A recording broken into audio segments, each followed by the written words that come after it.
Muy buenas tardes, tengan nuestros hermanos que se han suscrito al canal de la Biblia Sion, Leche y Miel.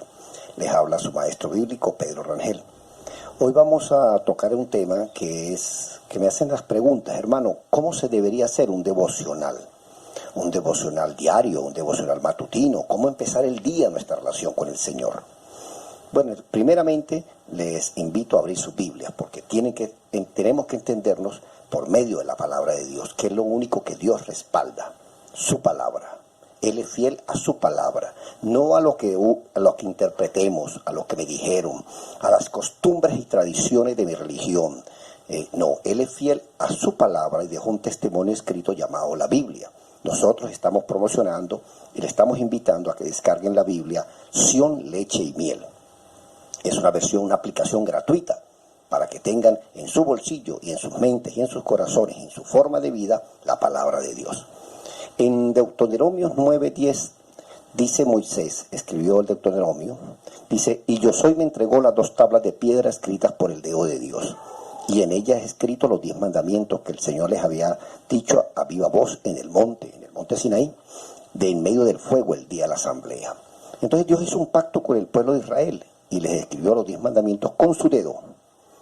Ese es el testimonio que le estamos hablando de la Santa Biblia, la palabra de Dios. En Josué 1:7 le dice el Señor a Josué, dice, solamente cobra ánimo y sé muy valiente para cuidar de hacer conforme a toda la ley que mi siervo Moisés te mandó.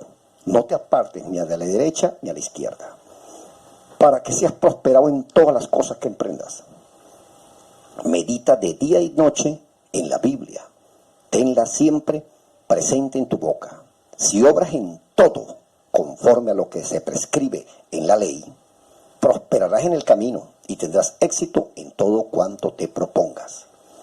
Yo soy el que soy, que te ordeno que te esfuerces y seas valiente. No desmayes ni tengas temor, porque yo soy el Dios de Israel, que estará contigo en donde quiera que vayas. Entonces hay promesas que Dios le dio a los patriarcas y que todavía tienen fundamento. No te desvíes de la Biblia ni a la izquierda ni a la derecha. En 2 de Timoteo 3:15 dice la palabra del Señor, cuando Pablo que era apóstol, le escribía al evangelista Timoteo, le decía, y que desde la niñez has sabido las sagradas escrituras, las cuales te pueden hacer sabio para la salvación por la fe que es en el Mesías, yo soy. Entonces es en el Mesías, es en la palabra, Él es el verbo que descendió del cielo.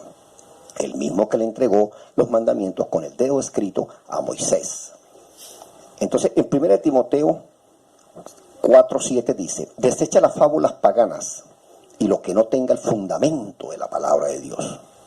Entonces, lo que no tenga el fundamento de la palabra de Dios pueden ser fábulas, historias, por cierto, muy bonitas, pero no es palabra de Dios. Por eso es lo primero que nosotros estamos recomendando. Lea la palabra de Dios. Descargue la Biblia, Sion, Leche y Miel, para que tenga el fundamento de una relación y un pacto entre Dios y la humanidad. Cristo, que es la palabra, dejó escrito un testimonio que es lo primero que nos va a preguntar cuando estemos frente al tribunal de Cristo. ¿Leíste mi carta de amor que le dejé? Y no tuvimos tiempo ni para descargar una Biblia. Eso va a producir mucha tristeza ya en él. Pero no, que conste que hubo maestros que les advirtió y les enseñó. Hay un testimonio escrito que es la Biblia. Descárguenla y léanla. El segundo fundamento, la segunda base de nuestra relación con Dios es la oración. En 1 de Tesalonicenses 5:17 dice, orad sin cesar. Es un mandamiento imperativo. ¿Por qué será que el Señor nos manda a orar?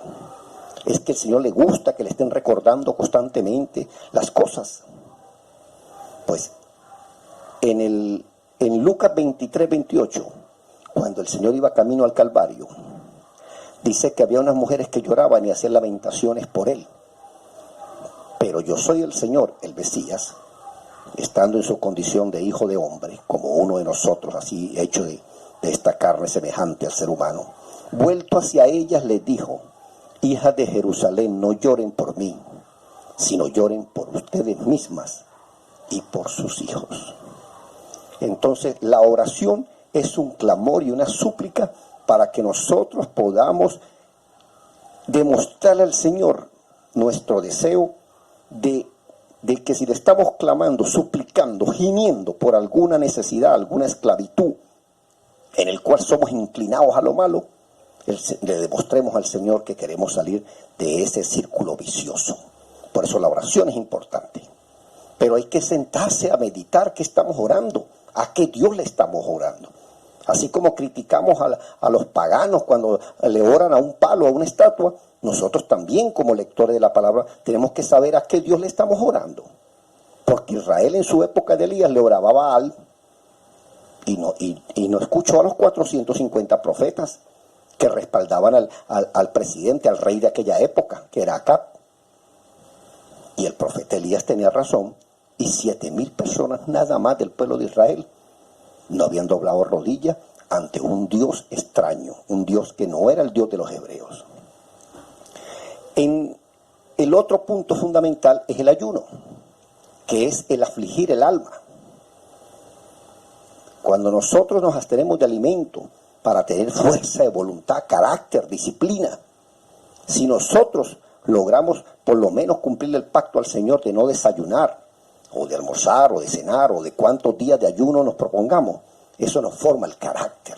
Y eso es importante en el cristiano, para que no andemos un día sí, un día no, una hora sí, una hora no. Este hombre como que es de Dios, este hombre como que no es de Dios. Entonces nosotros tenemos que tener una decisión y un carácter y una disciplina. Y el ayuno, el afligir el alma, nos ayuda. En Isaías 58 podemos leer todo el capítulo que nos habla de cómo debemos ayunar.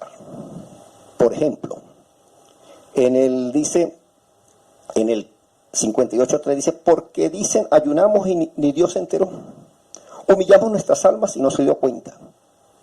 Pues que en el día del ayuno buscan sus propios intereses egoístas y son implacables con quienes comparten con ustedes.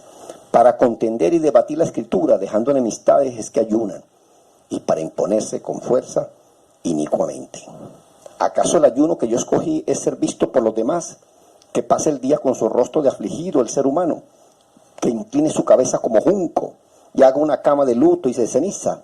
¿Llamarán esto ayuno y día agradable a Dios? Del 6 en adelante dice, el ayuno que agrada yo soy, ¿no? No más bien el ayuno que yo enseñé, que retomen fuerzas para desatar las ligaduras de impiedad, soltar las cargas de opresión y perdonar a aquellos que han faltado y que rompan todo yugo de maldad. El ayuno es para tener fuerza para perdonar las ofensas, para tener, el ayuno es una necesidad y un clamor del Señor para que nos quite las adicciones, la inclinación al mal. Para eso es el ayuno. Entonces, todo el capítulo de Isaías 58 nos orienta en cuanto al ayuno. Y para culminar, lo que es la oración, lo que es la adoración, perdón. Y la adoración es ese cántico de alabanza y de gratitud al Señor. En 1 Corintios 14:12 dice, así también ustedes, pues que anhelan dones espirituales, procuren abundar en ellos para edificación de los miembros del cuerpo del Mesías. Por lo cual, el que recibió don de lengua pide en oración el don de interpretación. Porque si el espíritu suplica en lengua desconocida, mi espíritu ora, pero yo quedo sin entendimiento y quedo sin fruto. ¿Qué pues? Oraré en el espíritu, pero también con mi entendimiento. Cantaré en el espíritu, pero cantaré también con mi entendimiento. Así que, hermanos, no es cantar por cantar. Hay que oír qué alabanza estamos dándole. ¿A quién le estamos dando gratitud? Todo esto que estamos analizando es importante en el creyente. La palabra de Dios, porque es el fundamento de la relación Dios-hombre. La oración, el ayuno y la adoración. Para que podamos, para que el hombre de Dios esté enteramente preparado para toda buena obra de misericordia. Las iglesias hoy en día no son hospitales de ayuda al necesitado, sino una sucursal bancaria para recibir solamente el dinero. Una cueva de ladrones se ha formado el templo del Señor hoy en día, los templos. Para eso es que montan iglesias, para recoger ofrendas y diezmos. No para el necesitado, para el hermano que está necesitado, que tiene un espíritu quebrantado, que tiene el alma afligida. Eso es lo que nosotros. Todos los salmos son canciones, son cánticos de adoración al Señor. El Salmo 51 es un poema del rey David. Así que les invito, hermanos, a que continuemos, vayamos enriqueciéndonos y que esta devocional al Señor, diario, continuo, sea una ofrenda agradable a Dios por medio de Cristo bendito. Que Dios bendiga su palabra.